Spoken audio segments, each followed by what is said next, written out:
빌립보서 3장 5절에서부터 14절까지 봉독하겠습니다. 빌립보서 3장 5절부터 읽습니다. 내가 8일 만에 할례를 받고 이스라엘의 족속이요 베냐민의 지파요 히브리인 중에 히브리인이요 율법으로는 바리새인이요 열심으로는 교회를 핍박하고 율법의 의로는 흠이 없는 자로라.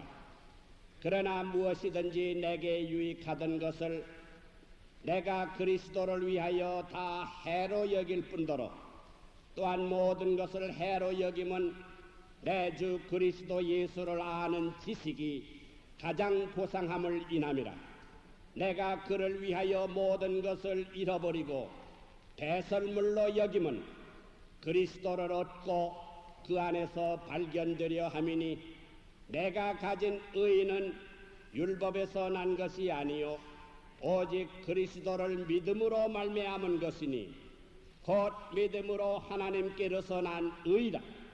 내가 그리스도와 그 부활의 권능과 그 고난에 참여함을 알려하여 그의 죽으심을 본받아 어찌하든지 죽은 자 가운데서 부활에 이르려 하노니 내가 이미 얻었다 함도 아니요 온전히 이루었다 함도 아니라 오직 내가 그리스도 예수께 잡힌 바 된 그것을 잡으려고 쫓아가노라. 형제들아, 나는 아직 내가 잡은 줄로 여기지 아니하고 오직 한 일, 즉 뒤에 있는 것은 잊어버리고 앞에 있는 것을 잡으려고 표대를 향하여 그리스도 예수 안에서 하나님이 위에서 부르신 부름의 상을 위하여 쫓아가노라. 이 말씀 여러분에게 그리스도인의 모습이 이 말씀 가운데 있다는 것을 기억하시고 은혜 받으시기 바랍니다. 이제 본교회 성가대가 찬양을 부른 이후에 계속해서 한 그리스도인의 모습이라고 말씀해 주실 한경직 목사님은 여러분이 더 잘 아시기 때문에 소개할 필요가 없는 줄 압니다. 그러나 목사님께서 영락교회를 그렇게 해방 후에 서울에서 세우시고 한 주일에 4번씩 예배를 보는데 10,000명 이상이 나오고 또 그 지금 교회당이 적어서 목사님 은퇴하신 이후에도 은퇴한 지 4년이 되시는데 그 교회가 더 왕성해서 금년에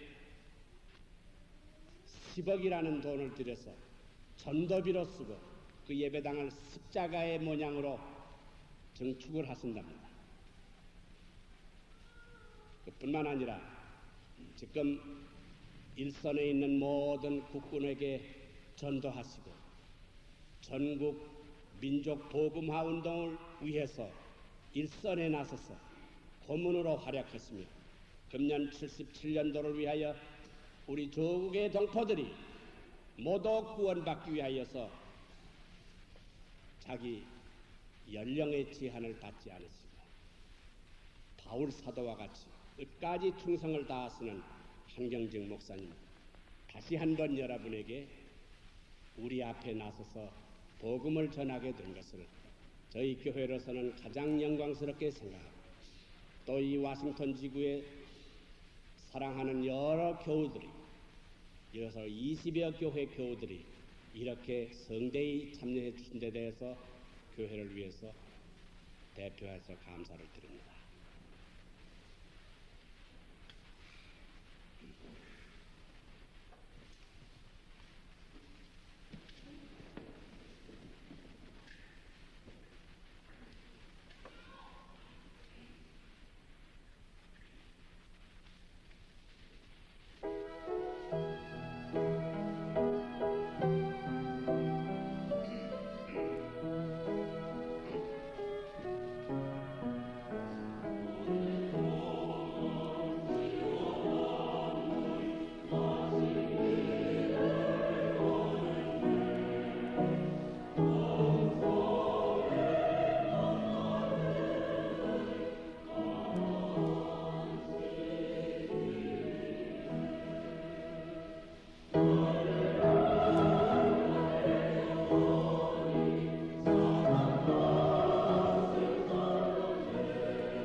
목사님을 환영하는 뜻으로 여러분 다 같이 손들어 주시기 바랍니다.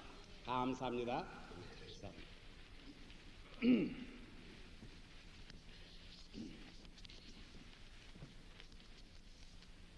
먼저 하나님께 감사함을 드립니다. 이 부족한 사람을 제가 지극히 존경하는 이 황 목사님 교회로 보내주셔서 여러분을 대하게 되니 하나님께 감사를 드릴 뿐입니다. 또 여기 앉으신 여러분들은 대부분 본국에서 신앙생활을 하시던 분들인데 참 이렇게 먼 나라에 오셔서 사십니다. 그러나 전에 아브라함과 같이 어디를 가든지 여러분께서 하나님 앞에 단을 쌓아서 오늘 저녁에 이와 같이 이 자리에 모인 것도 여러분께서 어떻게 하면 이 나라에 와서도 내가 옳은 신앙생활을 하고 참된 그리스도인이 될 수 있을까 하는 한 가지 염원 가운데서 이 자리에 나오신 줄 믿고 여러분의 그와 같은 신앙을 가지신 것을 생각할 때 하나님 앞에 감사함을 드릴 수밖에 없습니다. 오늘 저녁에 여러분과 같이 잠깐 생각하려고 하는 것은 참된 그리스도인의 생활이란 어떤 것인가?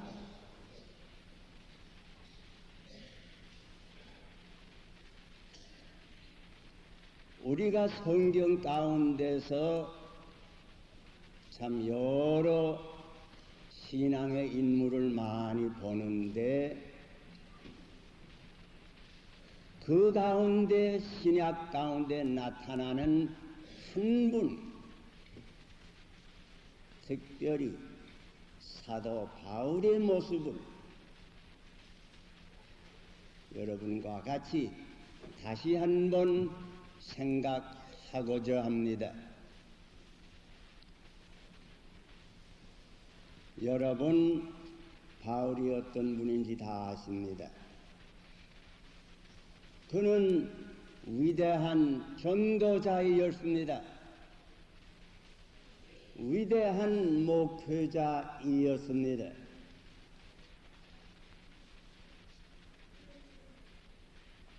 위대한 신학자이었습니다. 그러나 그런 일을 하기 전에 먼저 그는 위대한 그리스도인이었습니다. 우리는 흔히 무엇을 해야 되겠다 하는 것을 먼저 생각하기 쉽습니다. 그러나 그보다도 더 중요한 것은 무엇이 되었는가, 무엇이 되는가, 그것이 더 중요합니다. 영어로 말하면 to do보다 to be, 그게 더 중요합니다. 예수님 말씀과 같이 좋은 나무가 좋은 열매를 맺습니다. 나쁜 나무는 나쁜 열매를 결국은 맺습니다. 그러므로 우리 그리스도인들이 무엇을 하고자 하기 전에 먼저 아주 중요한 것은 참된 그리스도인이 되는 것입니다. 그러므로 오늘 저녁에 여러분과 같이 사도 바울을 잠깐 우리의 신령한 눈으로 바라볼 수 있기를 바랍니다.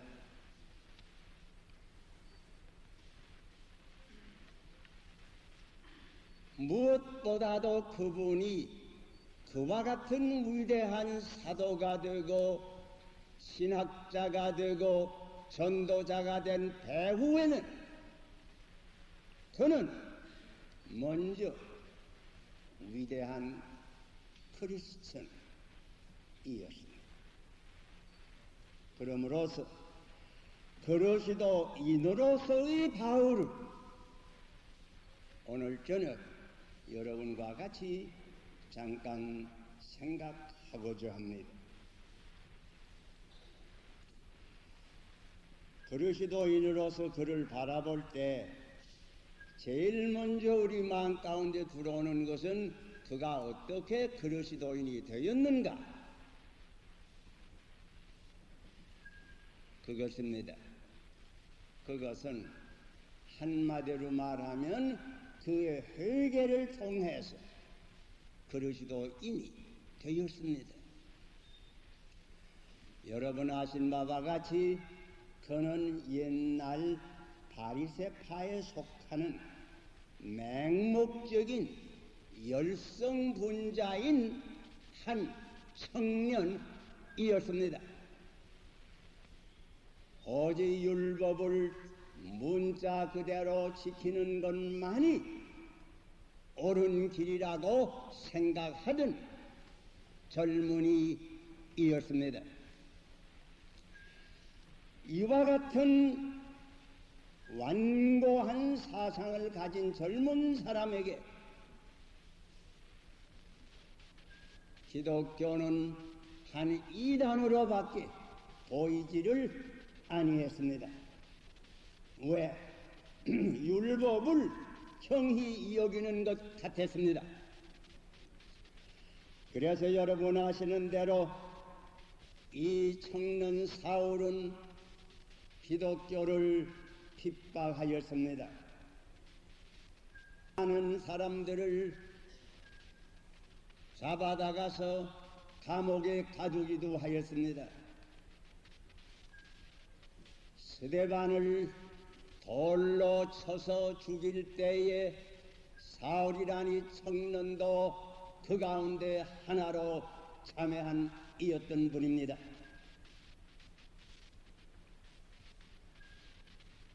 그러나 여러분 아신 바와 같이 그분이 다메섹이라고 하는 곳에도 기독교를 믿는 이들이 있다고 하는 말을 듣고 그들을 잡아오기 위해서 대제사장의 공문을 받아가지고 다메섹 길을 향하던 도중이었습니다.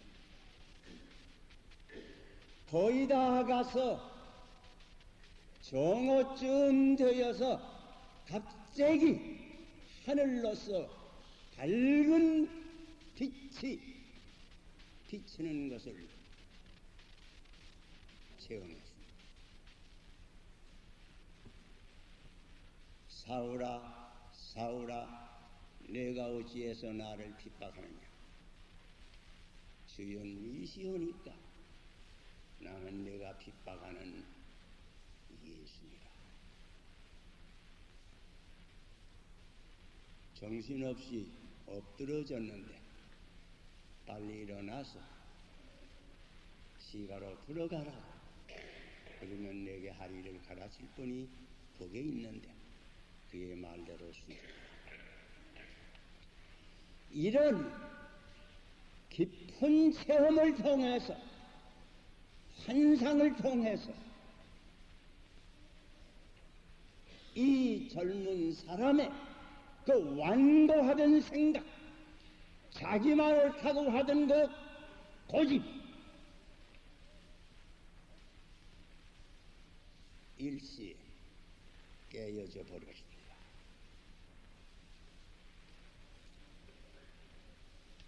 부활하신 그리스도를 그 심령이 만나게 되었습니다. 이때부터 이 청년 사울의 마음과 생활은 온전히 변하였습니다. 요새 말대로 180도 전환이 되었습니다. 아지 못하던 가운데 자기가 지은 죄가 얼마나 많다고 하는 것도 깨달았습니다.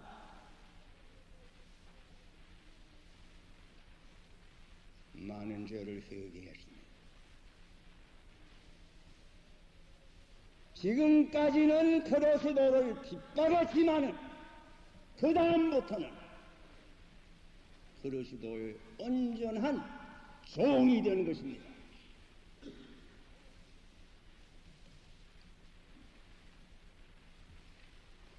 많은 종교심리학자들은 이렇게 말합니다.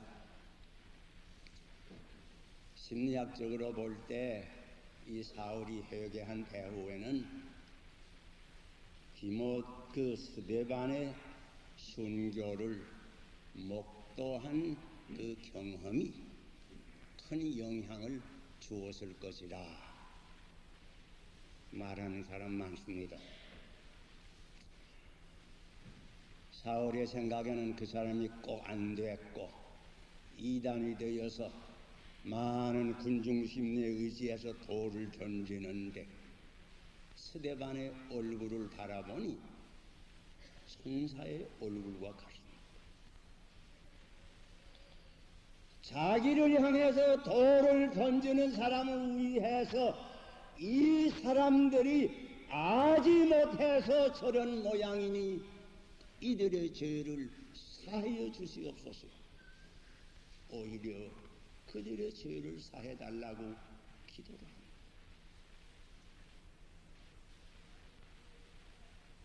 눈을 들어 하늘을 바라보면서 그리스도께서 하나님의 보좌 우편에 서신 것이 보인다고 간증을 합니다. 그리다 주 예수여 내 영혼을 받으시옵소서. 이렇게 세상을 떠납니다.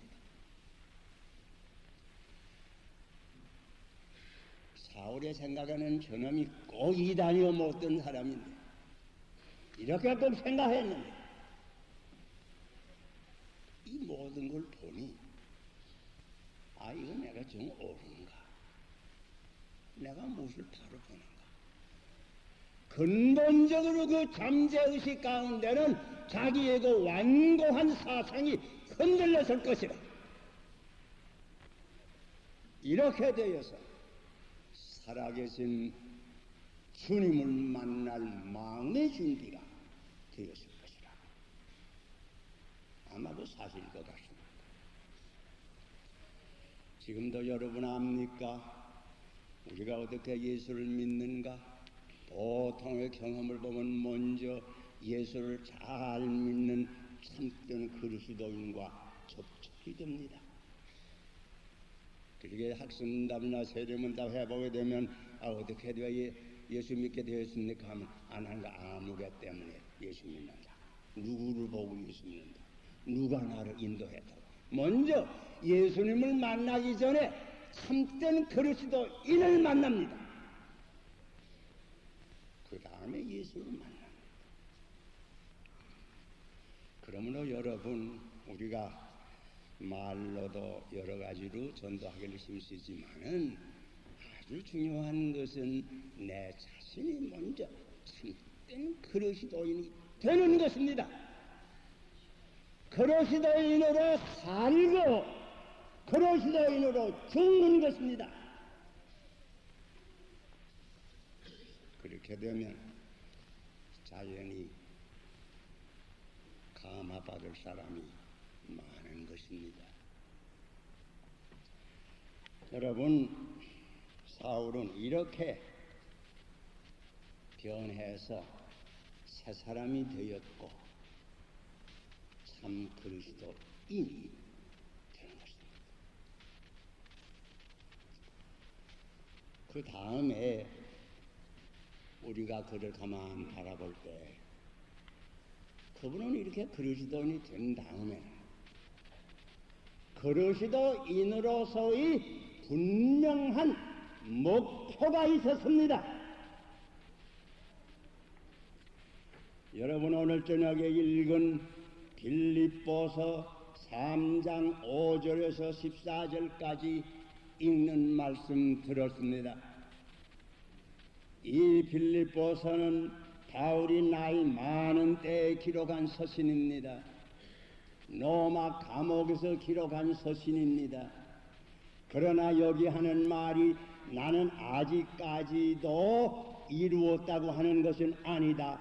그러나 그리스도 예수께 잡힌 바 된 그것을 잡으려고 지금도 쫓아가노라. 나는 지금도 오직 한 가지 일만 하는데 뒤에 있는 것은 잊어버리고 앞에 있는 것을 잡으려고 푯대를 향해서 달음질하노라.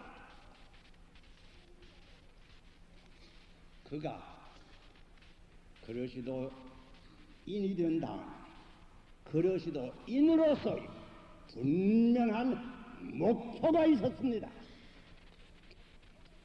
여러분 그 목표가 뭔지 압니까? 오늘 저녁 읽은 말씀 자세히 읽어보면 여러 말로 표현이 됩니다. 그리스도를 알려 한다. 그 안에서 내가 발견되려 한다. 나는 율법으로 난 의를 얻고자 하는 것이 아니고 그리스도에게로부터 난 믿음으로 말미암아 오는 의를 나는 얻고자 한다. 나는 그리스도의 부활의 권능을 알기를 원한다. 나는 그 고난에 참여하는 것을 또한 알기를 원한다. 나는 그의 죽으심을 본받아서 어떠하든지 죽은 자 가운데서 부활에 이르려 한다. 이 여러 가지 표현의 말을 그저 한마디로 말하면 이 청년이 충분 변해서 그리스도인이 된 다음에는 그의 목표는 한 가지입니다. 곧 그리스도를 쫓아가고자 하는 것입니다. 그리스도와 동행하고 그리스도의 마음을 나도 가지고 그리스도와 같이 생각하고 그리스도와 같이 살고 그리스도와 같이 죽고 그리스도와 같이 부활해서 영원토록 주 안에서 살자고 하는 그 목표입니다. 여러분 그리스도인의 목표가 무엇이냐? 한마디로 말하면 그리스도다운 그리스도인이 되는 것입니다. 그리스도의 인격과 같은 인격으로 장성하고 그리스도의 마음과 같은 마음으로 장성하고 그리스도의 생활과 같이 성결하고 그리스도 그대로 그리스도를 따라가고자 하는 목표이었습니다.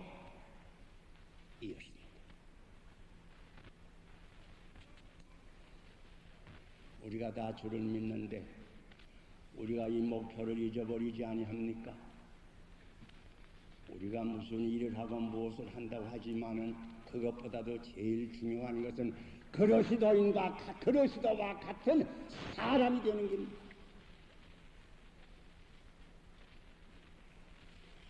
자, 그래서 여러분 항상 이 사도 바울은 그때 나이 많았을 때에도 아직까지 그리스도의 그 높은 레벨에는 미치지 못했다.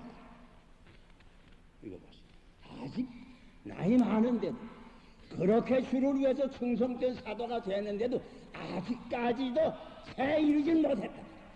그러나 지금도 그리스도와 같이 되기 위해서 나는 목표를 향해서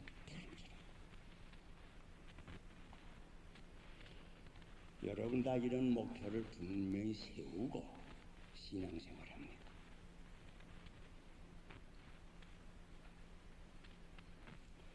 그리고요 디모데후서 2장 3절로 6절을 읽어보면, 성경 있는 이는 읽어봐도 좋아요.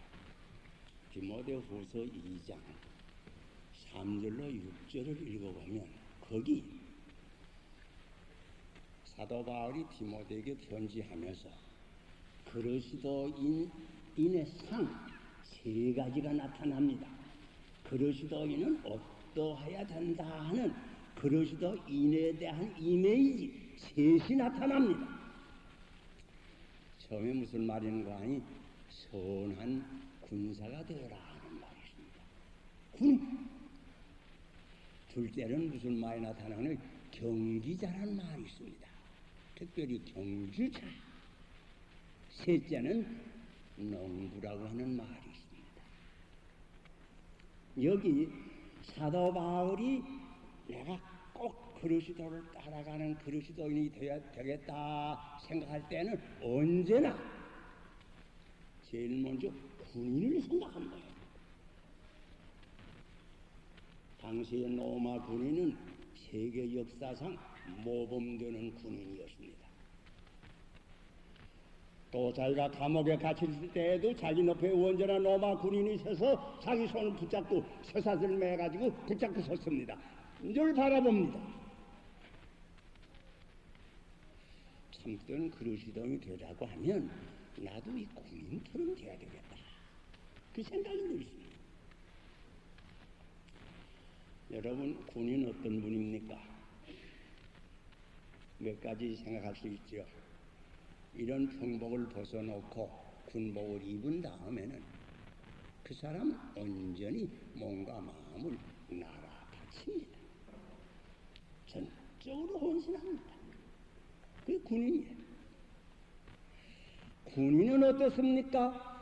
한 번 군복을 입고 군대에 들어간 다음에는 상사에게 절대로 순복합니다. 아무리 미국이 민주주의 나라에도 군대에 들어가 보시오. 군대 안에 민주주의 없어요. 상사에게 절대로 순복합니다. 군인의 생명은 담대한 것입니다. 싸워야 할 때 나라를 위해서 싸우는 겁니다. 바울이 내가 어떻게 해야 참된 그리스도인이 되어야 되겠느냐? 저 군인처럼 나도 돼야 되겠다. 저 군인이 자기의 몸과 마음을 온전히 나라에 바친 것처럼 나도 내 몸과 마음을 온전히 하나님 나라를 위해서 바치겠다. 저 군인이 상사에게 절대로 순종하는 것처럼 나도 내 주님인 예수님께는 언제나 절대로 순종하겠다. 저 군인이 원수를 만날 때에는 생명을 내놓고 싸우는 것처럼 나도 담대히 싸우겠다. 그리스도인의 이런 상이 있어요. 사실 그렇지 않아요? 우리가 어떻게 해야 참 그리스도인이 될 수 있느냐? 참으로 회개하고 그리스도인이 되었다면 그리스도를 향해서 다른 나라는 그리스도인이라고 하면 우리도 온전히 헌신해야 됩니다. 뭐 일부분만 바치고 그거 아니요. 온전히 헌신해야 됩니다. 주님의 뜻이면 절대로 순종해야 됩니다. 신앙생활에 나가는데도 원수가 많습니다. 속에도 원수가 있고요. 육을 중심에서 일어나는 여러 가지 원수가 많이 있습니다. 밖에서 들어오는 우리의 신앙생활을 방해하는 원수들도 많이 있습니다. 이런 것과 담대히 싸워 이겨야 합니다. 모든 유혹, 시험, 악의 세력. 바울은 그리스도인의 상을 이렇게 보았습니다. 또 둘째는 경기자라는 말을 썼어요. 경기자. 특별히 경주. 여러분 경주하는 사람 가만 보면 몇 가지 뚜렷이 나타나는 것이에요. 경주하는 사람은 꼭 목표를 잃지 않고 목표를 향해서 다름질합니다. 그저 뭐 이리 뛰고 저리 뛴다고 되는 거예요? 아니요.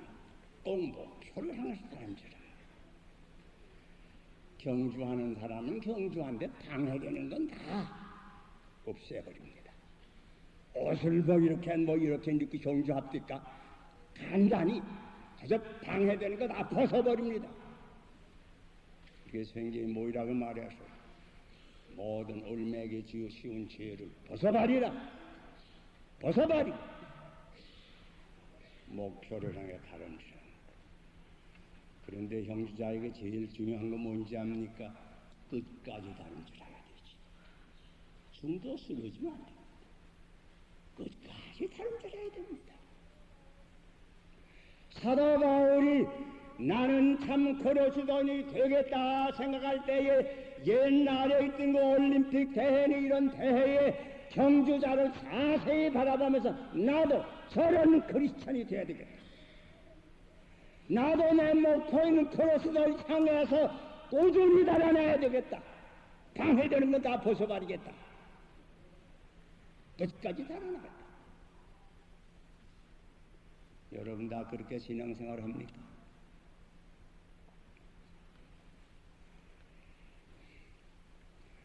내가 어떤 미국 사람에게 이런 얘기 들었습니다. 그 우리 한국에서도 뭐 신앙생활 하는데 뭐 담배니 술이니 그런 얘기 할 필요가 뭐 있느냐. 그렇게 말하는 사람 들어 있습니다. 그거 뭐 성교도 없는 얘기고 죄도 아닌데 그거 뭐 상관이 뭐 있느냐. 우리 내놓고 한 잔씩 하면서 예수 믿자 이런 사람도 있고요.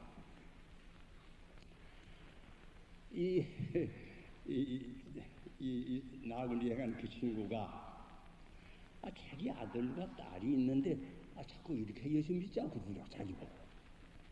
자기는 그 당초에 그건 뭐 그런 좋지 않게 생각하는데 자기 보고 자꾸 그러렵니다.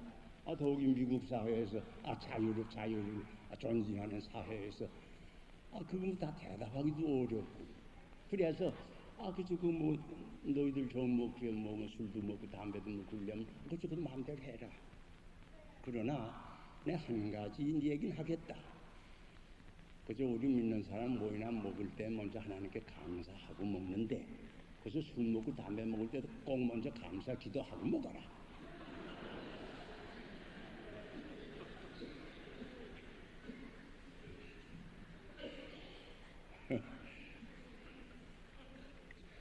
그런데 그 주초문 때 특별히 이 미국 사회 같은 데 와서는 아주 큰 심각한 문제로든 청년에게 대두할 거예요. 뭐 분명히 들으세요. 그거 한다고 뭐 천가 못 간다는 말 하나도 누구는 안 합니다. 그거 뭐 마음대로 하세요. 문제는 그런 것이 내가 그리스도를 향해서 다름질하는데 도움이 되느냐.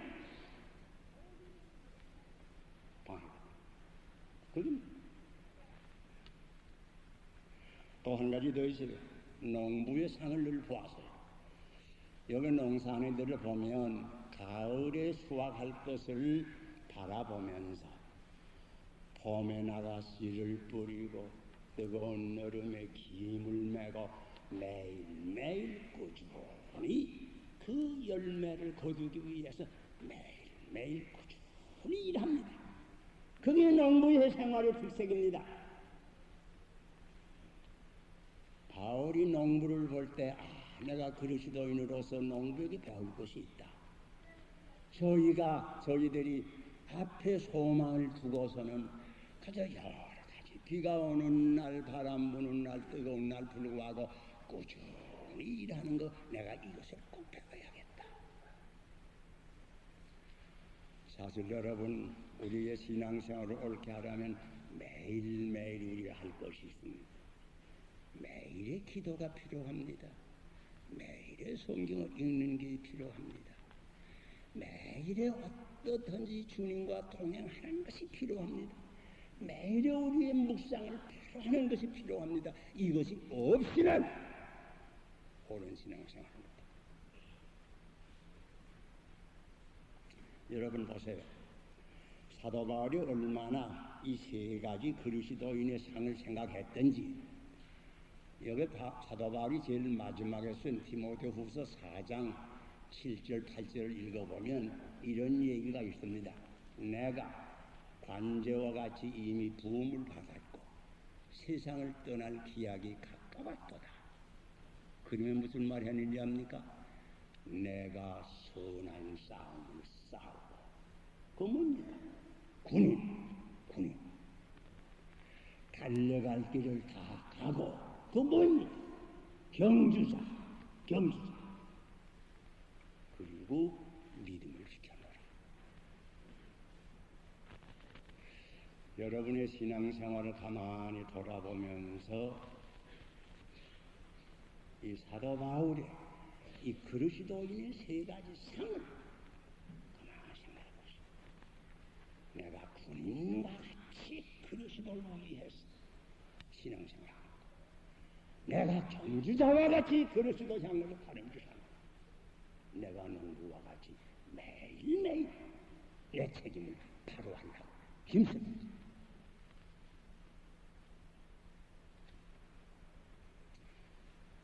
다시 한번 말씀드립니다. 사울이란 청년은 회개함으로 온전히 변해서 새 사람이 되었습니다. 그러나 아직 애기입니다. 거듭났지만 아직 애기입니다. 그이가 이렇게 새 사람이 된 다음에는 그의 앞에는 꼭 목표가 있었습니다. 그리스도와 같은 그리스도인, 언제나 그리스도 안에서 사는 그리스도인, 언제나 그리스도와 동행하는 그리스도인, 그리스도의 완전한 분량이 충만한 데까지 상상했다.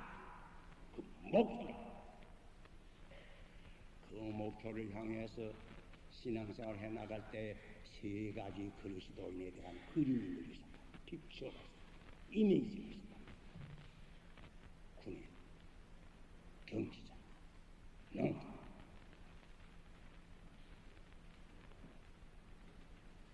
여러분의 신앙생활에 참고가 되시기를 바랍니다. 이렇게 신앙생활을 계속한 사도 바울의 생활의 특색이 무엇이었던가, 잠깐 말씀드리죠. 이러한 결과로 나타나는 그의 성품, 그의 행실, 그의 모든 것이 어떻게 나타났나? 물론 그의 생활이 거룩하고 깨끗하고 진실하고 화평하고 이런 건 말할 것도 없고, 우리 보통 몇 가지로 얼른 생각해도 이런 생각이 들어옵니다. 놀랄만한 것은요, 사도 바울이 참 우리가 보기에는 위대한 신학자요, 위대한 전도자요, 위대한 그리스도인이요, 참 그렇게 우리는 다 보는데 자기는 그렇게 생각을 하지 않았습니다. 여러분 기억하십니까? 고린도전서 15장 9절의 본문이요, 자기는 모든 사도 가운데 지극히 작은 자라 그랬습니다. 예, 이거 교양한 얘기가 아닙니다. 자기는 그렇게 생각이 된 모양이에요. 우리 보기엔 모든 사도 가운데 지극히 위대한 사도인데 자기는 모든 사도 가운데 지극히 작은 자라. 또 여러분 압니까? 에베소 3장 8절 읽어보면 나는 모든 성도 가운데 지극히 작은 자보다 더 작은 자라. 그런 구절이 있었다. 제가 찾아보시오 여러분. 에베소 3장 8절. 거기에 성도란 말은 우리 믿는 사람이에요. 모든 믿는 사람 가운데 지극히 작은 자보다도 나는 더 작다.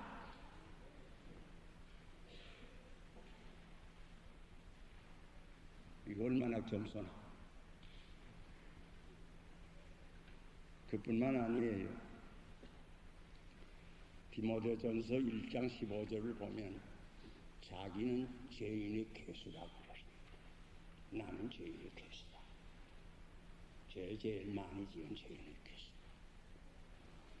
다시 말하면 도로시도를 목표로 삼고 따라간 이 사도 바울의 생활에 제일 먼저 나타나는 것은 그의 겸손입니다. 겸손. 우리는 어떻습니까? 어떤 분은 이렇게도 지적합니다. 고린도전서가 제일 먼저 씌웠고, 그 다음에 에베소가 씌웠고, 또 그 다음에 디모데전서가 씌웠는데 나이 점점 많아 갈수록 더 겸손해진 모양이죠. 처음에는 사도 가운데 지극히 작은 사도라고 하더니 하게 되면 모든 성도의 작은 자 가운데도 더 작다고 하더니 나는 이렇게 보면 어떤 글을 읽어보든지 감사한 하고도 나는 죄인인데 하나님께서 나를 구원해 주시고 그저 감사하다. 그리고 심지어 범사에 감사. 어느 때나 감사. 자기의 친구를 위해서 감사했고 교회를 위해서 감사했고 그저 어려운 역경을 당해서 하나님께 감사를 했고 모든 일에 범사에 하나님께 감사합니다. 자, 이거 그 생활의 특징. 그뿐만 아닙니다. 한 걸음 더 나가서 언제나 기쁨이 충만했습니다. 기쁨이 충만해서 여러분 빌립보에 가서 맨 처음에 전도하다가 그 사람들한테 붙잡혀서 이유 없이 매 많이 맞고 깊은 감옥에까지 갇혀서도 여러분 사도행전 16장 읽어보시오. 밤중쯤 되어 실라와 바울이 기쁨으로 찬송을 부르고 감사의 기도를 드립시다. 그게 사도 바울이에요. 빌립보서 특별히 우리가 다 읽어보면 이 빌립보서는 감옥에 있을 때 이 편지를 썼고 나이 많은 때 썼는데 그저 한 장에도 몇 번이나 기뻐하라 하는 말이 나옵니다. 특별히 빌립보 4장 4절은 누구나 다 기억할 절입니다. 주 안에서 항상 기뻐하라. 내가 다시 말하노니 기뻐하라. 이런 사람. 우리 생활 어떻습니까? 기쁨이 충만하다. 언제? 또 이분은 사족의 비결을 배워놓으라고 그랬습니다. 빌립보 4장 첫 부분 읽어보세요. 사족의 비결을 배워놓으라. 넉넉할 때에도 처할 줄 알고 가난할 때에도 처할 줄 안다고 배가 부를 때에도 옳게 살 줄 알고 배가 고플 때도 내가 옳게 살 줄 안다. 어떠한 환경에 있어서든지 사족을 느끼고 그저 하나님께 항상 감사하는 이런 생활을 했습니다.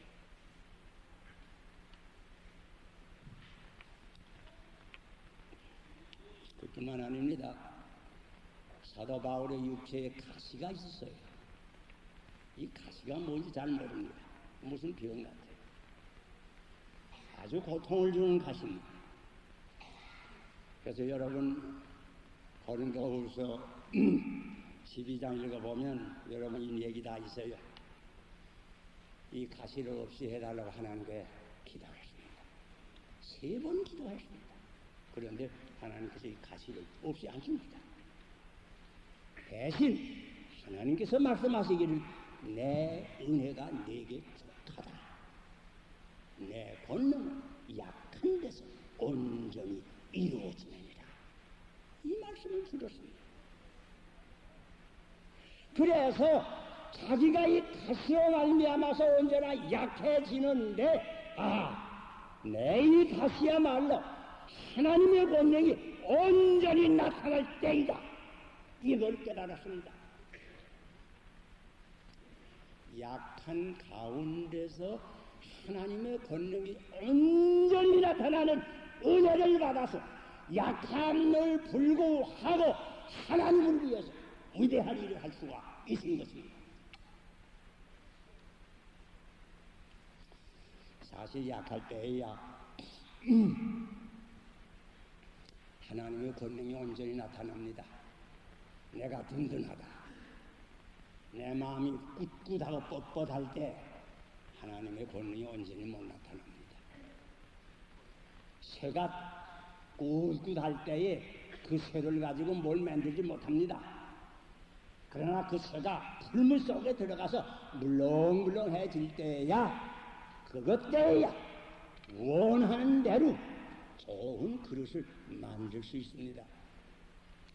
내 마음이 교만하고 나는 무엇도 나 혼자 할 수 있다, 이런 마음 가진 사람 가지고는 하나님의 권능이 아무리 크지만은 그런 사람을 통해서 나타나지 못합니다. 내 약한 것을 알고 내 탓을 알고 나는 할 수 없다. 그때 우리는 전적으로 하나님을 의지합니다. 이렇게 될 때 하나님의 권능 100% 나타납니다. 사도 바울은 이러한 그리스도입니다.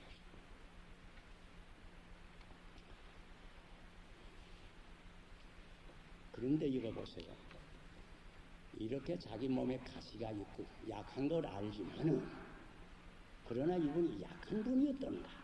절대로 약한 분은 아니었습니다. 빌립보 4장 13절 기억하는 분 많을 줄 압니다. 내게 능력 주시는 자 안에서 내가 모든 것을 할 수 있느니라. 내 힘으로는 할 수 없지만은 내가 그리스도 안에 있을 때에 그리스도의 능력이 나타날 때에는 내가 비록 약하지만은 무엇이나 할 수 있다. 그리스도 안에서 자신이 있었습니다. 자부심이 있었습니다. 이건 교만이 아닙니다. 전적으로 그리스도를 의지하는 가운데 성령의 능력이 나타난 이 비결을 말하는 것입니다.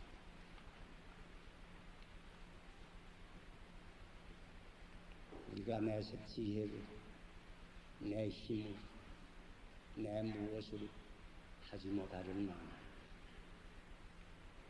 그러나 내가 사실 할 수 없는 걸 깨닫고 내가 약한 걸 깨닫고 그러므로 전적으로 주님을 의지할 때는 주님의 능력이 우리를 통해서 나타나서 모든 것을 극복하고 승리 생활을 할 수 있습니다.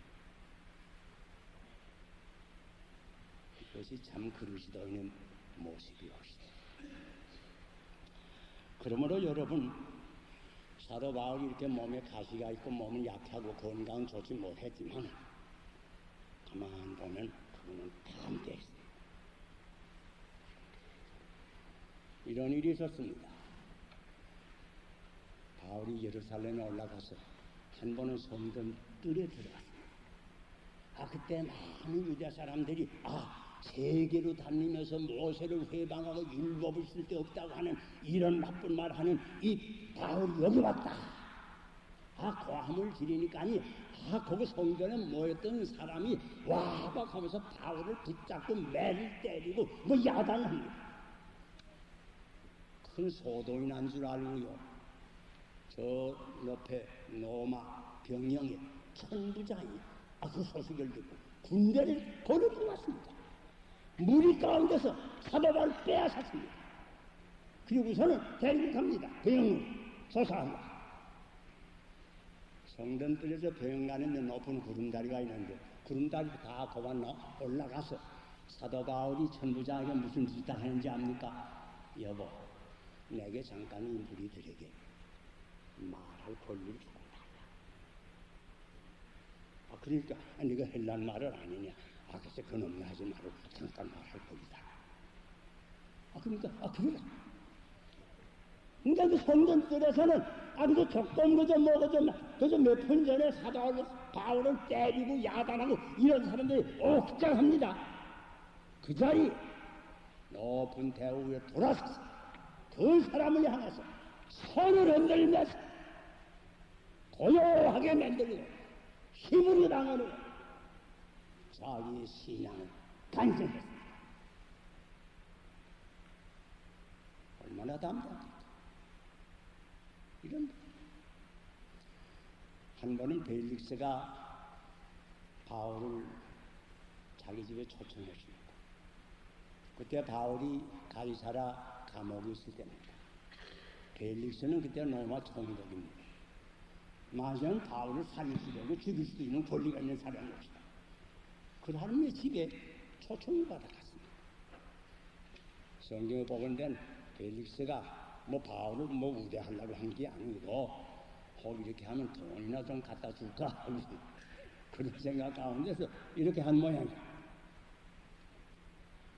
그래서 초청을 받아가서 마지막에 벨릭스 있고 그 안에 옆에 있고 그럴 텐데 그분한테 이 얘기하는 그 대지가 그 설교한 대지가 여기 사도행전 우리가 읽어보면 나타납니다. 사도행전 24장 25절 보면 거기에 이런 얘기를 했다고 그랬습니다.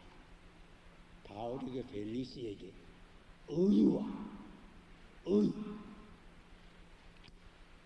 절제와 장차올 공판을 심판을 말했다. 여러분 벨릭스는 불의한 총독이었습니다. 그 앞에서 의를 말했습니다. 벨릭스는 절제가 없는 사람이었습니다. 절제를 말했습니다. 한마디 더 했습니다. 회개하지 아니하면 장차 심판을 받아라. 이런 말은 용기가 필요합니다. 사도 바울은 그러한 크리스천이었습니다. 또 보세요. 이렇게 담대한 사람이 성급한 사람도 들어 있는데 사도 바울은 인내가 또 많은 사람입니다. 인내. 이 고린도후서 12장 12절에 보면 사도의 자격을 말할 때 제일 먼저 무슨 말을 했는가 하니 인내를 말했습니다. 인내. 참을 줄 알아. 참을 줄 알았습니다. 사도 바울이 얼마나 참고 견뎠는가. 모략과 중상도 참고 견뎠습니다. 여러 가지 비난도 참고 견뎠습니다. 악선전도 참고 견뎠습니다. 여러 가지 육체의 고난도 참고 견뎠습니다. 그래서 인내를 생각합니다. 어떻게 그리스도 안에서 그리스도와 같이 있으니 인내로 이것이 나타났습니다. 사도 바울이 이렇게 신앙이 철저한데 우리가 믿어나가는 가운데 신앙이 철저하다고 하는 가운데 조금 잘못하면 변혁한 마음을 가지기도 쉽습니다. 여러분 고집할 수 있고. 그러나 사도 바울은 그런 분 또한 있단 말이에요. 여러분 빌립보서 1장을 좀 읽어보세요. 다 이제 특별히 15절로부터 18절까지 읽어보면 그때 이제 사도 바울이 빌립보 감옥에서 이 편지를 쓰는데 이런 얘기가 나옵니다. 내가 이렇게 감옥에 갇히니까 나를 사랑하고 나를 위해서 기도하는 이들은 열심히 나서 전도를 더 잘한다. 왜?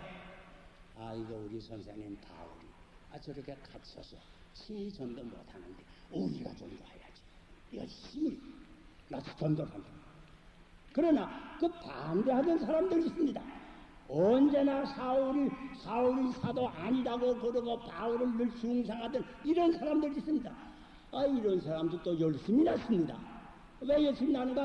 아주가 바울이 감옥에 들어가서 전도 못하고 이럴 때 우리가 전도해서 우리 파 많이 만들자. 그래서 또 열심으로 전도를 한단 말이에요.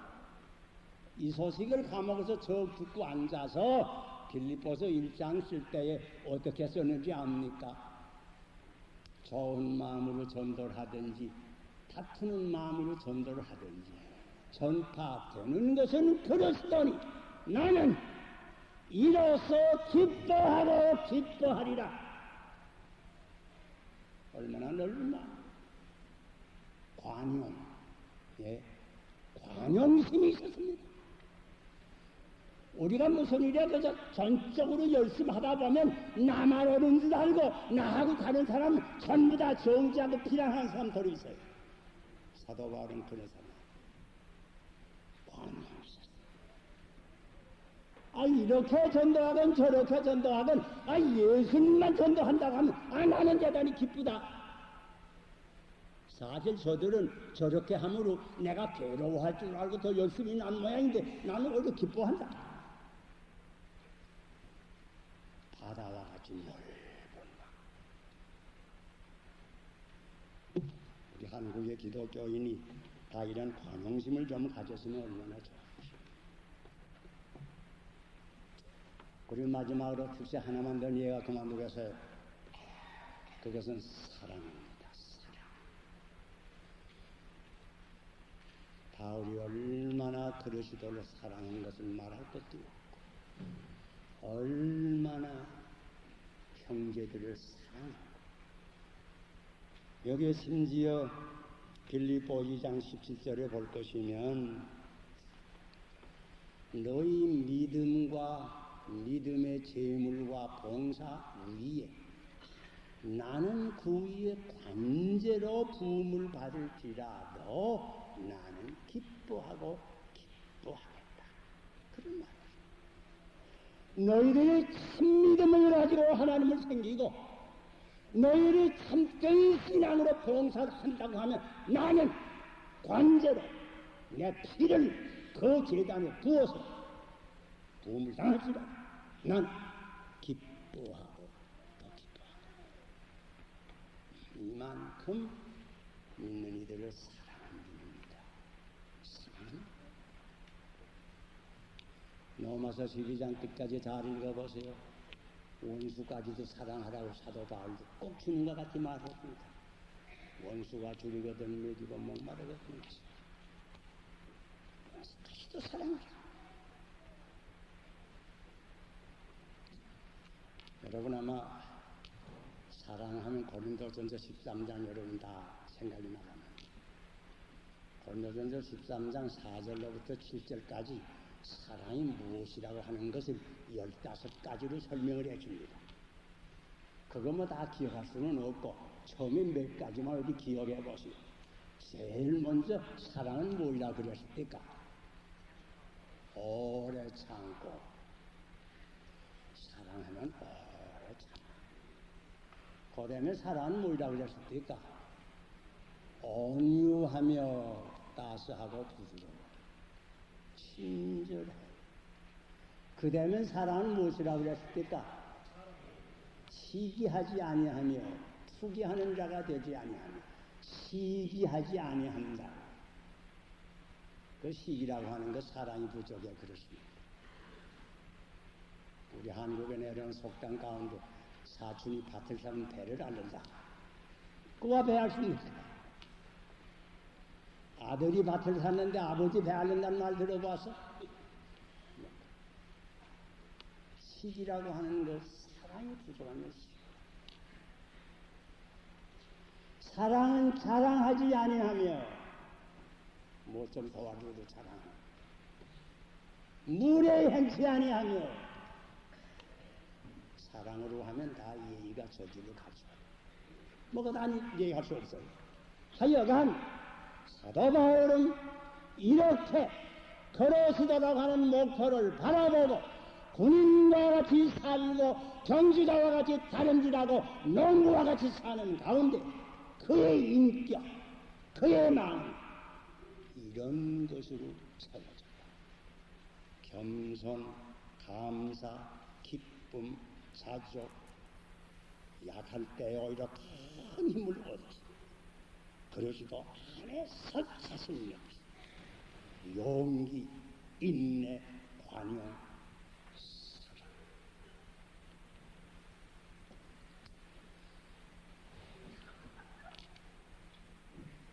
일제시대에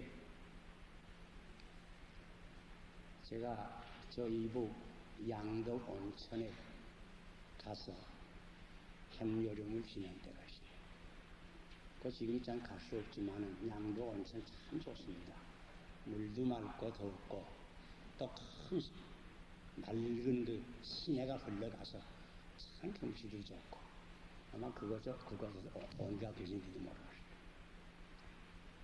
이제 아침마다 새벽마다 이제 늘 일찍 일어나서 산보도 하고 조용한 산골짜기에 들어가서 늘 기도를 합니다. 한 번은 기도는 거의 다 하고 그리 눈을 감고 있는데 그 이상합니다. 내 앞에 큰 포도나무 둘이 보여요.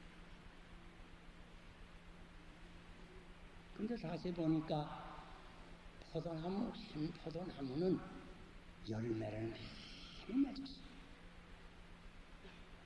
그런데 다른 포도나무는 열매가 하나도 없고.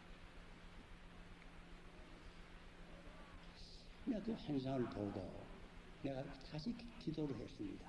하나님, 내가 옆으로 얼마 살는지 모르지만 열매 맺는 포도나무가 되겠어.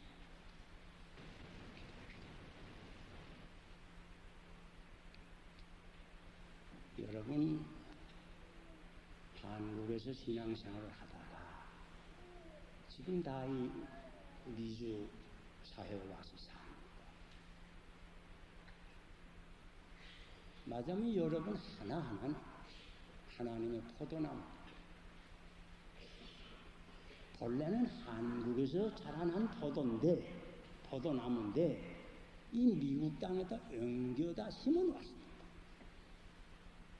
그런데 이렇게 옮겨다 심는다고 하는 것은 두 가지 가능성이 있습니다. 옮겨다 심은 다음에 시무리도 바로 심고 물도 잘 주고 그러면 그 새 땅에서 좋은 영양분을 많이 받아서 오히려 전에 있을 때보다 열매를 더 많이 맺을 수 있습니다. 그러나 이렇게 옮겨다 심을 때 그만 잘못 심어줘요. 물 주는 것도 게을리해요.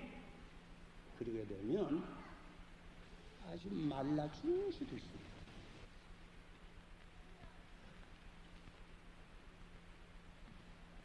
여러분, 제가 더 얘기할 필요가 없습니다.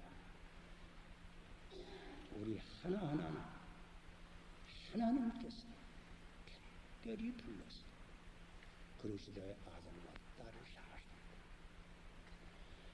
그리스도라는 목표를 향하고 다른 길에 가라. 싸우라. 꾸준히 노력하라. 그래서 그리스도의 장성한 분량이 충만할 때까지 너희들의 인격과 모든 것이 자라나라. 그러면서 많은 열매를 맺으라. 하나님께서 여러분을 이 미국 땅에 의식하는 것은 여기 와서 열매를 더 많이 맺으라. 옮겨다 심으십니다.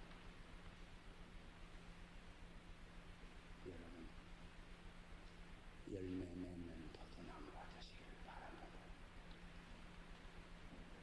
참 그리스도인이 되시기를 바랍니다. 그러면 자연히 열매를 맺습니다. 자연히 모든 일은 이루어집니다. 우리 이런 축복 받기 위해서 우리 이제 기도하십시다. 다 같이 머리 숙여서 기도하십시다.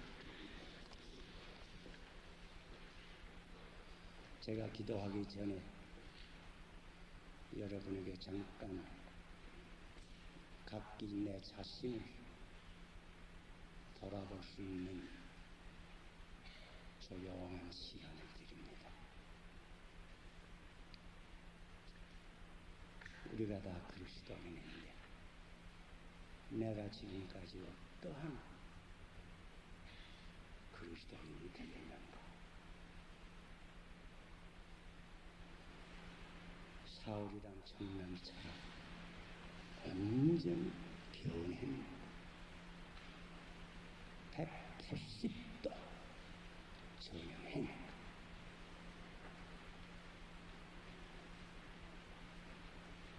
내가 그리스도인이 되었는데 그리스도인의 지상의 목표는 그리스도와 같이 되는 것인데 내가 언제나 이 목표를 향해서 다듬지라 꾸준히 노력하는가.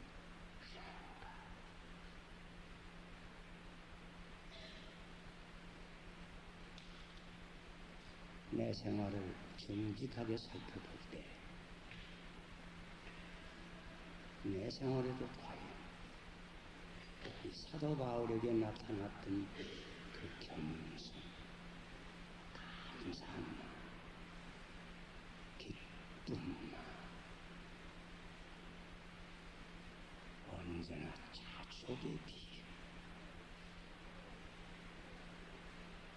이 모든 그리스도인으로서의 덕이 내 생활 가운데 나타납니다.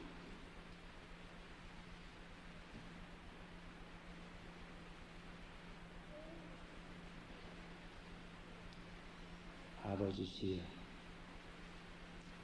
저희들 하나하나는 하나님께서 특별히 이 미주 땅에 옮겨다 심은 포도나무들입니다. 이 새 땅에서 새 환경에서 참된 그리스도인이 되고 언제나 목표를 향해서 다름질하는 그리스도인이 되어서 과연 한 열매를 맺고 포도나무 되게 하여 주시옵소서. 오늘 저녁에 성전에 들어온 아버지 자녀 가운데 한 사람도 포도나무 일이 마른 지경에 이르지 않게 하여 주시옵소서. 곁길로 가지 않게 하여 주시옵소서. 꼭 그리스도만 바라봐 끝까지 세상 떠날 때까지 쫓아갈 수 있는 그리스도인들이 되게 하여 주시옵소서.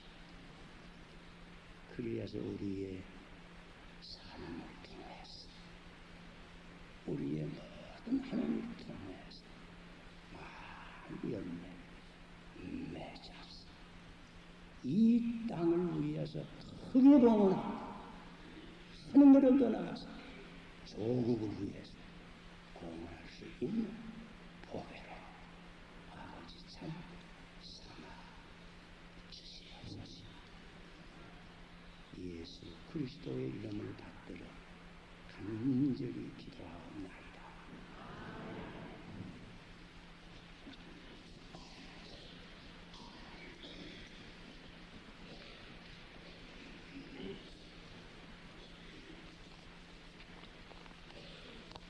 찬송가 290장을 서울 영락교회에서 오신 최원범 집사께서 독창을 해주시겠습니다. 석 절만 불러주시고 그 다음에 마지막 절은 여러분 다 같이 하십시오. 지금 1년 전에 필라델피아에 와 계신데 오늘 오후에 여기 내려왔습니다.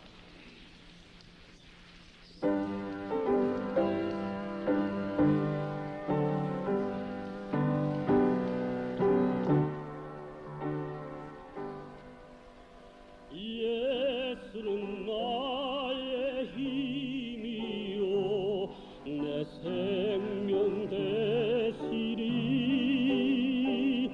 구주 예수 떠나 살며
귀한 열매 주시노니 주 예수.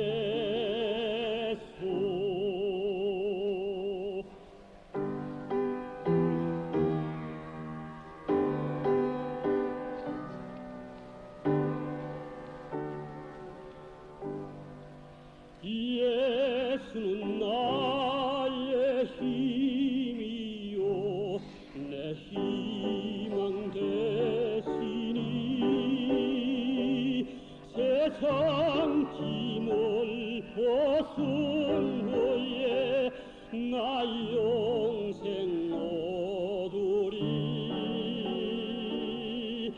한없는 복을 주시고 영원한 기쁨 주시니 나의 생명 나의 기쁨 주 예수. 지금 4절 같이 다시 한번 부르십시다. 예수는 나의 힘이요 내 희망 되시니 세상 짐을 벗은 후에 나 영생 얻으리. 한없는 복을 주시고 영원한 기쁨 주시니 나의 생명 나의 기쁨 주 예수. 예수는 나의 힘이요 내 희망 되시니 세상 짐을 벗은 후에 나 영생 얻으리. 한없는 복을 주시고 기쁨 주시니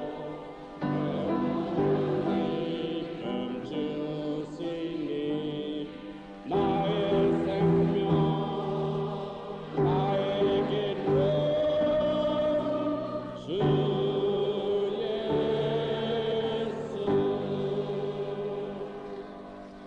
내일 저녁에는 삶의 우선순위라는 제목으로 말씀해 주실 텐데, 특별히 내일 저녁에는 우리가 감사 헌금을 드리겠습니다. 여러분, 오늘 저녁 여기 들어오실 때 문 밖에서 소송되는 청년들이 있었는데, 내일 저녁에는 그이들도 다 들어와서 함께 은혜 받기를 위해서 여러분 인도해 주시기 바랍니다. 또 오늘 저녁에 못 오신 분도 아직 우층에 한 200명 더 앉을 자리가 있습니다. 이 자리는 1000명 이상 앉는 자리니까 많이 인도해 오서 한 목사님이 언제 또 오실런지 오실 수는 있기를 바랍니다마는 우리가 이번이 마지막 기회일런지도 모릅니다. 우리가 서울에 가서 영락교회에 가서 설교를 들을래도 지금 들을 수가 없습니다. 그이는 은퇴하시고 일선으로 제주도로 방방곡곡이 다니십니다. 여러분, 이 기회에 한 번도 빠지 마시고 다 나오셔서 은혜 받으시기 바랍니다. 이제 찬송가 292장 다 길이 벗어서 부르시고 한 목사님의 축도로 회하겠습니다. 영락교회에서 오신 분들은 이 축복기도 끝난 다음에 다 이 앞으로 나오셔서 만나시고, 영락교회 교인이 아니라도 한 목사님을 잘 아시는 분들 이 앞에 좀 나오시기를 바랍니다.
지금은 우리에게 새로운 생명과 기쁨을 주시는 우리 주님 예수 그리스도의 그 풍성하신 은혜와 아버지의 지극하신 그 사랑과 성령의 충만하심이 이 자리에 모인 모든 성도들과 이 와싱턴에 있는 온 교포 위에 영원히 같이 계시기를 축원하옵나이다.